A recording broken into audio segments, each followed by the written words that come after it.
applications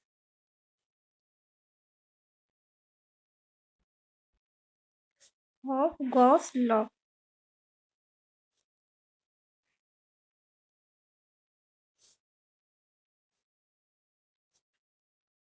First application is electric field due to an infinitely long straight charged wire. Electric field due to an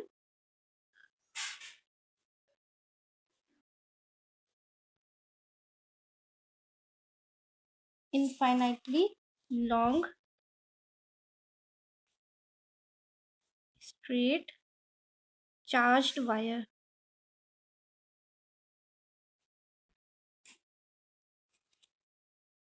ठीक है, एक charged wire है, infinitely long है, हमें नहीं पता उसकी लेंथ कितनी है, तो उसकी वजह से we will find out the electric field.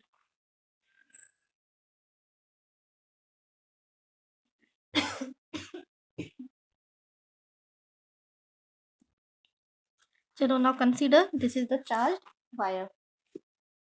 एक इनफाइनाइटली लॉन्ग चार्ज्ड वायर है हमारे पास. ठीक है, let the charge carried by this wire is positive. It may be negative, but हम पॉजिटिव लेके चल रहे हैं कि इस वायर पे चार्ज कैसा है, पॉजिटिव है. तो हम क्या करेंगे, इसके अराउंड एक गॉसियन सरफेस, क्योंकि हमें क्या निकालना है कि इलेक्ट्रिक फील्ड, तो हमें एक सरफेस बनाना पड़ेगा, क्योंकि जब हम गॉस लॉ यूज करते हैं तो एक सरफेस लेते हैं, क्योंकि उसके अंदर इलेक्ट्रिक फ्लक्स वाली पार्ट आती है. तो हमें एक रीजन चाहिए कि किसके अंदर हम इसका, कौन से रीजन में इसका इलेक्ट्रिक फील्ड देख रहे हैं. तो हम इसके अराउंड एक सिलेंडर बना देते हैं, क्योंकि ये वायर का मतलब ये जो इसका शेप है कैसा स्ट्रेट है, तो इसके अराउंड अगर कोई हमें बनाना पड़ेगा surface, Gaussian surface, enclose surface, तो वो सिलेंड्रिकल शेप में ही होगा. तो हमने इसके अराउंड एक सिलेंड्रिकल गॉसियन सरफेस बना दिया इस तरह से.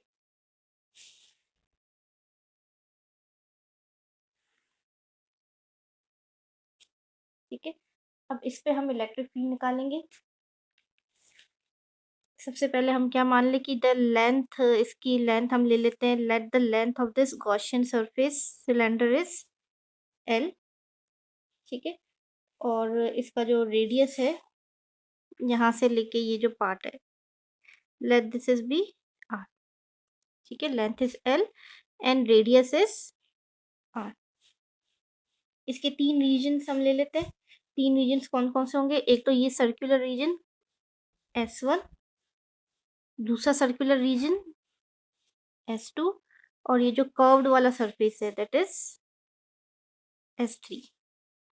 ठीक है, इन तीन रीजन्स पे हम इलेक्ट्रिक फील्ड इसका देखेंगे कि what is the electric field on these three regions.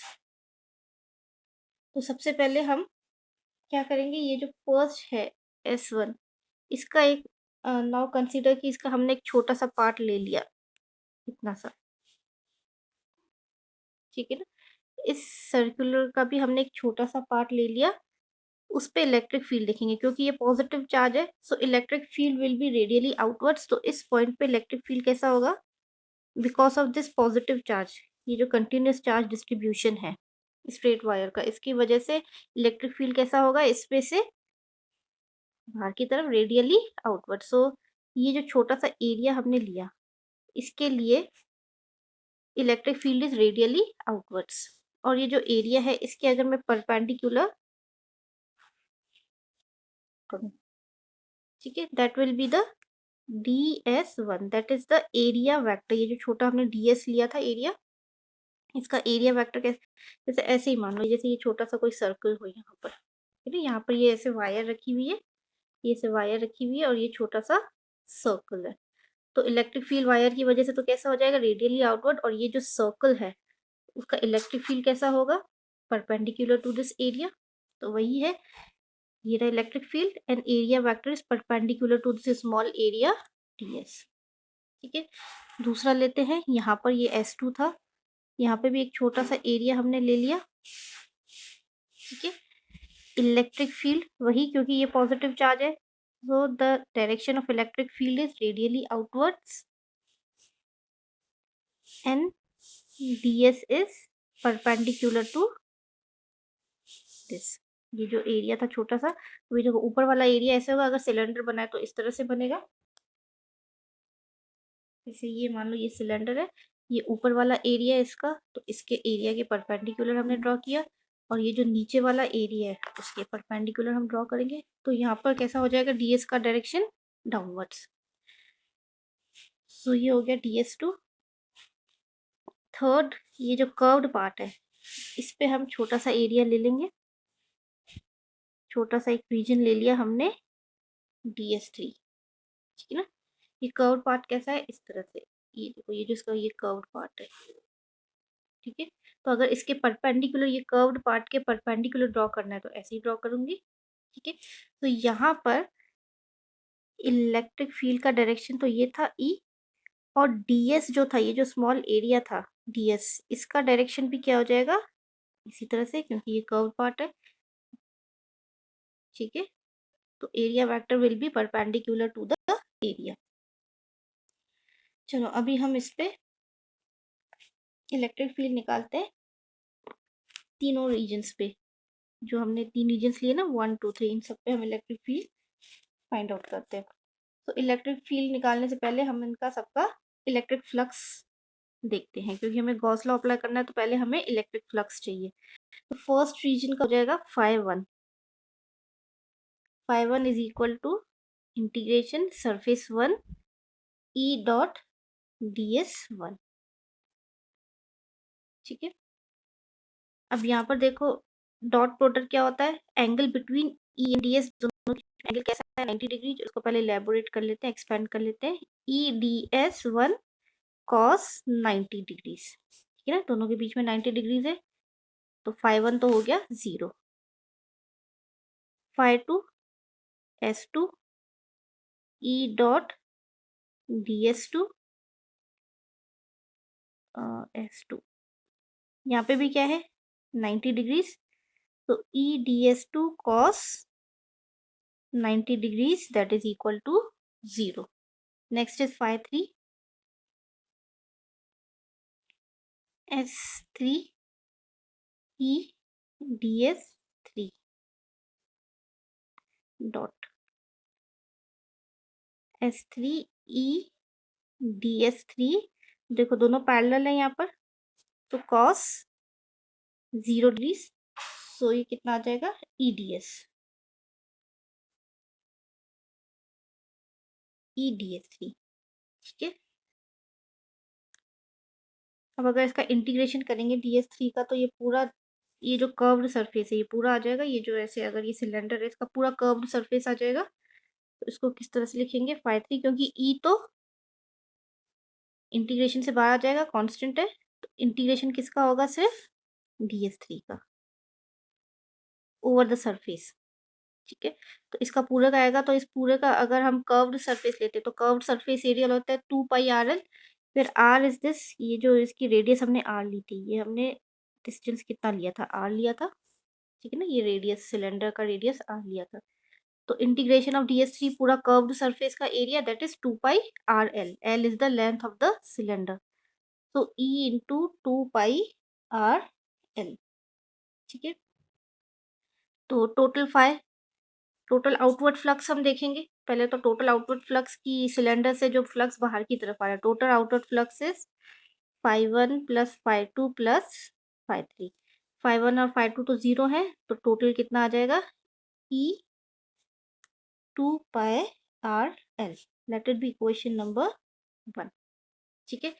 अब ये वायर क्या है, लीनियर चार्ज डिस्ट्रीब्यूशन। इस पे कैसा हो रहा है, लीनियर चार्ज डिस्ट्रीब्यूशन हो रहा है। तो हम एक क्वांटिटी हमने डिफाइन की थी प्रीवियस क्लासेस में, linear charge density, that is denoted by lambda.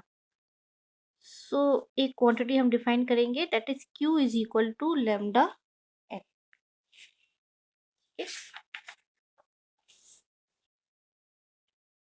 Late it be equation number 2। Now according to Gauss law,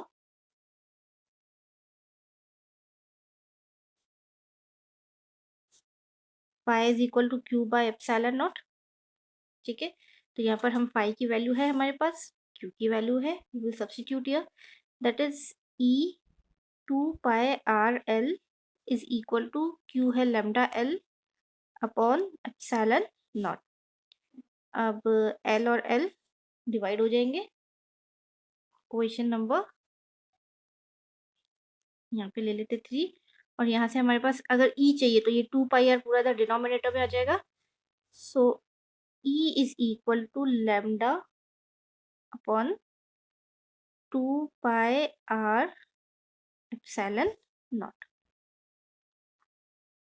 ठीक है, this is the electric field. इसको हम और रिप्रेजेंट कर सकते हैं सिंपल वर्ड्स में भी, इसको सिंपल और थोड़ा सिंपल कर सकते हैं इसको। जैसे हम इसको 2 से मल्टीप्लाई करें और 2 से डिवाइड करें, जैसे ये हमारे पास वैल्यू आ गई lambda upon 2 pi R epsilon naught. इसको मैंने 2 से मल्टीप्लाई किया और 2 से डिवाइड किया, तो इसको कैसे लिख सकते हैं, 2 lambda upon 4 pi epsilon naught R, 4 pi epsilon naught, या 2 × 2 4 पाई एप्सिलॉन नॉट, और हाँ इस तरह से लिख लिया। और ये जो है 1/4 पाई एप्सिलॉन नॉट, इसको हम के से डिनोट करते हैं। सो एक और फॉर्मूला आ जाएगा 2 k लैम्डा अपॉन आर। इस तरह से भी हम इसको डिनोट कर सकते हैं। इससे कैलकुलेशन इजी हो जाता है क्योंकि के की वैल्यू हमें पता होती है। ठीक है, अदरवाइज यहाँ पर हमें इन सब की वैल्यू सब्स्टिट्यूट करनी पड़ेगी। अब अगर इसका ग्राफिकल रिप्रेजेंटेशन देखें, यहाँ से जो ये रिलेशन आया हमारे पास, ये ले लें या फिर ये ले लें, तो अगर इसके अंदर देखें तो बाकी सारे कांस्टेंट है, 2 भी कांस्टेंट है, के भी कांस्टेंट है, और लैम्डा लीनियर चार्ज डेंसिटी वो भी कांस्टेंट है।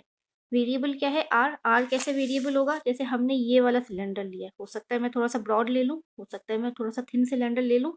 हर किसी की अपनी चॉइस है, हर स्टूडेंट अलग अलग तरीके से चूज करेगा कि उसको आर कितना लेना है।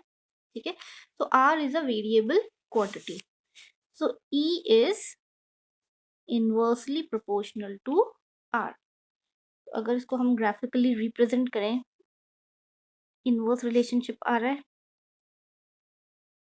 On y axis E and on n axis x axis पे हम r लेंगे, तो इनवर्स रिलेशनशिप है तो इस तरह से आ जाएगा इसका ग्राफ। ठीक है, ये होता है इनवर्स रिलेशनशिप का ग्राफ। सो ये किसके लिए है, लॉन्ग स्ट्रेट चार्ज वायर के लिए E is inversely proportional to r।